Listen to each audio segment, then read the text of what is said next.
Lesão muscular pós reconstrução do ligamento cruzado anterior. Thiago, por que esse tipo de lesão após cirurgia de cruzado é tão comum? Antes de falar sobre isso, não deixe de dar o like no vídeo, de compartilhar, de ativar o sininho para ficar ligado em todos os conteúdos desse canal. E eu vou dar um tempinho para vocês fazerem isso enquanto eu tomo meu café.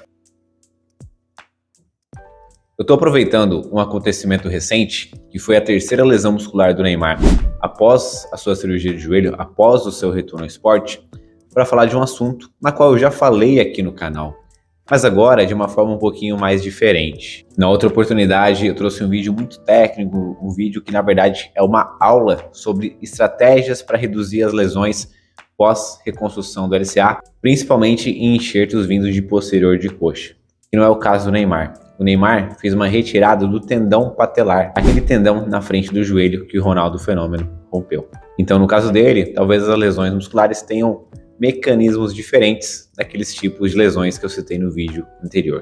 De qualquer forma, eu vou deixar essa aula na descrição desse vídeo. Bom, se você acompanha futebol, tá vendo aí que tem toda uma dificuldade do Neymar conseguir voltar ao esporte, conseguir voltar à sua alta performance. E por que será que isso acontece? Fica comigo até o final desse vídeo que eu vou explicar para vocês possíveis mecanismos e como evitar isso. Primeiro a gente precisa entender que a cirurgia de reconstrução do ligamento cruzado anterior é apenas o primeiro passo. Depois disso, a gente tem uma longa reabilitação. A gente tem um longo período pós-reabilitação também, que é a fase de transição. E mesmo com meses de fisioterapia, de tratamento, de retorno às atividades, muitas vezes o corpo ainda está um pouco vulnerável a algumas lesões. Muitas vezes o corpo não está adaptado ao retorno completo ao esporte, especialmente em situações de alta demanda, em esportes que envolvem mudança de direção e alta intensidade, que é no caso o futebol profissional. Alguns fatores podem explicar essa tal vulnerabilidade, podem explicar esses déficits. O primeiro é a falta de força, principalmente em isquiotibiais e em quadríceps. Bom, nós vimos que essa lesão recente do Neymar parece ser uma lesão de posterior de coxa, mas ele não tirou o enxerto dele para fazer o ligamento cruzado da região posterior, ele tirou da região anterior. Então a gente não tem uma mudança anatômica nesse tendão ou nesse músculo, mas talvez, mesmo assim, ele tenha um déficit de força. Eu prefiro duvidar disso, afinal de contas ele ficou um ano tratando, ele está com o suporte de ótimos profissionais ao seu redor. Outro possível causador são alterações no controle neuromuscular, e não diz respeito só à boa qualidade de movimento, mas a uma boa ativação muscular. Porque se a gente não ativa os músculos na hora correta, se a gente não contrai os músculos que deve contrair para fazer determinados movimentos, isso a gente aprende na reabilitação, isso a gente aprende no treinamento, a gente vai ter uma suscetibilidade maior a alguma lesão. Inclusive eu mostrei, logo em alguns períodos da reabilitação do Neymar, alguns déficits biomecânicos de alterações musculares que ainda estavam presentes, mesmo com uma fase já avançada da reabilitação. E muitas vezes o nosso corpo acaba adquirindo estratégias compensatórias, sobrecarregando mais uma musculatura do que outra, mais um lado da perna do que outra. Isso é muito comum.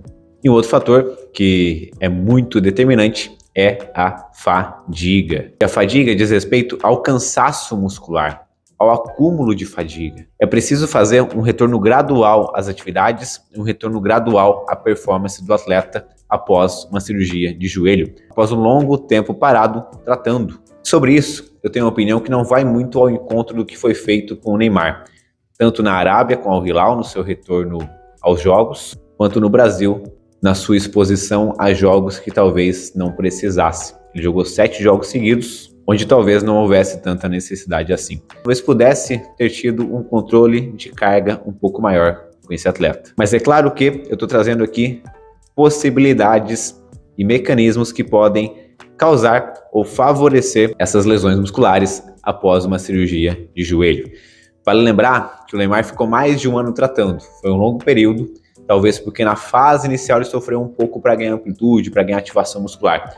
E a gente viu esses déficits ficar até a fase final de reabilitação. Então é uma reabilitação que foi mais difícil, uma transição que está sendo mais difícil também ao esporte. Eu estou trazendo aqui o caso do Neymar, mas não é só o Neymar não, tá, gente? Os estudos mais recentes mostram que atletas pós-reconstrução do ligamento cruzado anterior têm de 2 até 4 vezes mais chances de ter uma lesão muscular, principalmente no primeiro ano de retorno. E essa lesão ocorre principalmente em quadríceps, em isquios tibiais. Tá, Thiago, você trouxe dados aqui, você trouxe informações, mas o que a gente pode fazer para evitar isso após uma cirurgia de joelho? Aqui vão então 3 coisas que são fundamentais para a gente conseguir evitar isso. O primeiro é recuperar a força de maneira completa. E eu falo aqui de ter simetria muscular de uma perna comparada à outra, e também simetria muscular da mesma perna. O que a gente espera num retorno ao esporte é que um atleta atinja 90% de simetria de uma perna com a outra, ou seja, da perna operada com a perna não operada.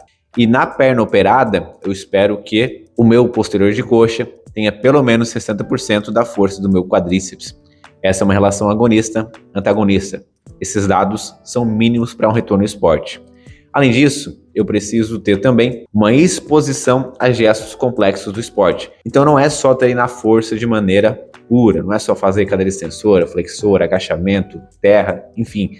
É também expor a mecanismos complexos, a gestos e movimentos que sejam também transferíveis à modalidade do esporte. Isso é uma coisa que eu faço muito com os atletas presencialmente e estimulo muito que eles façam de maneira online através dos vídeos que eu envio para eles via aplicativo. E por último, não menos importante, é o controle e monitoramento de carga desse atleta. Geralmente um atleta retorna jogando alguns minutos e gradativamente essa minutagem vai aumentando. Dificilmente um atleta vai voltar jogando 90 minutos. Se isso ocorrer, provavelmente houve um erro no que diz contexto da preparação física, com a fisioterapia, com o departamento médico e com comissão técnica. Já vi casos de atletas que voltaram com 90 minutos, mas não é o ideal a se fazer. Bom, galera, se você é um atleta, se você pratica algum esporte, lembre-se, a reconstrução do ligamento cruzado anterior é apenas a primeira fase. Você vai ter uma longa jornada pela frente, você vai ter uma jornada um pouquinho maior também no que diz respeito a retorno à sua performance. Muitas vezes o retorno não é tão linear, o retorno tem algumas barreiras, algumas dificuldades que a gente precisa ultrapassar. E fazer isso de maneira mais inteligente, com bom acompanhamento, é o melhor caminho. Se você é paciente, se você é atleta, se você é até mesmo profissional da área e quer saber mais sobre esse tipo de conteúdo, deixe seu comentário aqui sobre o que você quer ver nesse canal, seja aqui ou seja no podcast Clube do LCA. Vou deixar na descrição desse vídeo as minhas redes sociais, a rede social do Clube do LCA, um local onde eu posto conteúdo maçante sobre ligamento cruzado anterior. Aliás, sobre ligamento cruzado anterior não, sobre lesões de joelho, tudo que diz respeito à prevenção e o tratamento até o retorno ao esporte. Se você busca um acompanhamento completo, se você busca uma consultoria, a gente também está lá para ajudar. Nos vemos no próximo vídeo, no próximo episódio de podcast, nas redes sociais. Não esquece de dar o like, de compartilhar, ativar o sininho e ficar por dentro de todas as novidades do canal. Vamos juntos e até a próxima. Tchau, tchau.